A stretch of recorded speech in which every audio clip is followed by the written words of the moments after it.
আজকে মনটা বড় অস্থির লাগছে আর মনের ভিতর শূন্য শূন্য লাগছে।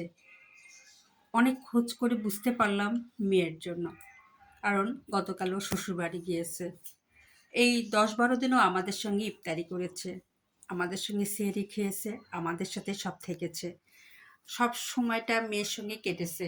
মার্কেটে গেছি, কিছু কেনাকাটা করেছি, কারণ ও চলে গেলে আমার এগুলো একা করা সম্ভব হতো না বিধায় দুজন মিলে করেছি। আজকে কালকে বিকালে মেয়ে চলে গেছে তার শ্বশুরবাড়িতে, এই জন্য আমার এরকম শূন্য শূন্য লাগছে। কালকে আমার বিকালে চলে যাওয়ার পরে যখন আমি ইফতারিতে বসি, আমি সব চারটা চারটা করে নিয়েছি। 4টা থাল, 4 জনের চেয়ার, আর সব কিছু 4 জনের জন্য হিসাব করে নিয়েছিলাম। কিন্তু আমার মেয়ে যে নেই আমার একটু মনে নাই।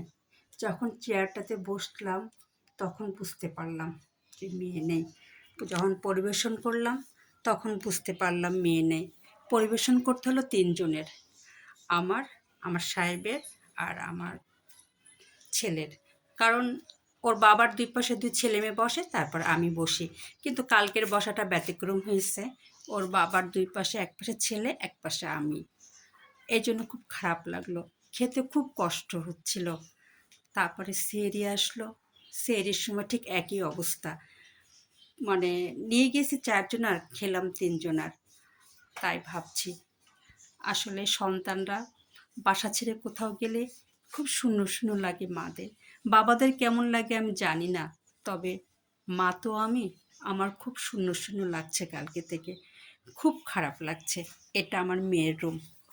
আজকে ওর রুমটা গুছাতে এসে আমার খুব খারাপ লাগছে আরও। যার ফলে আমি ভিডিওটা করছি। কারণ একটু প্রকাশ করলে হয়তো ভালো লাগবে। সন্তানরা আমাকে ছেড়ে তার নতুন বাড়িতে গিয়েছে। ওরও হয়তো আমার জন্য খারাপ লাগছে বা নাও লাগতে পারে। কিন্তু আমি মা তো, আমার ফিলিংসটা আসবেই সন্তানের প্রতি। ছেলে বুঝতে পেরেছে, বাবা বুঝতে পারছে যে আমার খারাপ লাগতেছে। কিন্তু তারা কেউ চুপচাপ থেকেছে, যার যার মতো খেয়ে আমরা উঠে গেছি। আজকে ২য় দিন। ওর ঘর গুছাতে এসে ওর জিনিসগুলোর কথা খুব বেশি মনে পড়ে গেল। কারণ ওর চলে গেলে ওর ঘরে কোনো কিছু ধরতে দেয় না। যাবার সময় বলে যায়, মা আমার ঘরে যেভাবে আছে সেভাবে যেন থাকে, কোনো কিছু ধরবা না। কারণ প্রতিবারে এসে নাকি উল্টাপাল্টা পায়, এটা পায় না, ওটা পায় না, আমি নাকি এখানে ওখানে গুছাই, উল্টাপাল্টা করে রাখি। এজন্য চিন্তা করছি আজকে আজকে থেকে ওর ঘরটা আমি আর কোনো কিছুই ধরবো না, শুধু ঝাড়াঝাড়ি করে এইভাবেই রেখে দিব।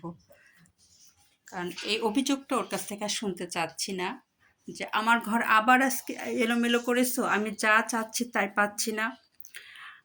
আর খুব খারাপ লাগতেছে মেয়ে নেই। আমরাও যখন শ্বশুরবাড়িতে গিয়েছি তখন কিন্তু আমরা ফিলিংসটা বুঝি নাই বাবা মার। হয়তো আমার মাও আমার জন্য এরকম কষ্ট পেয়েছে যেমন আমি কষ্ট পাচ্ছি। হয়তো প্রকৃতির এটাই নিয়ম।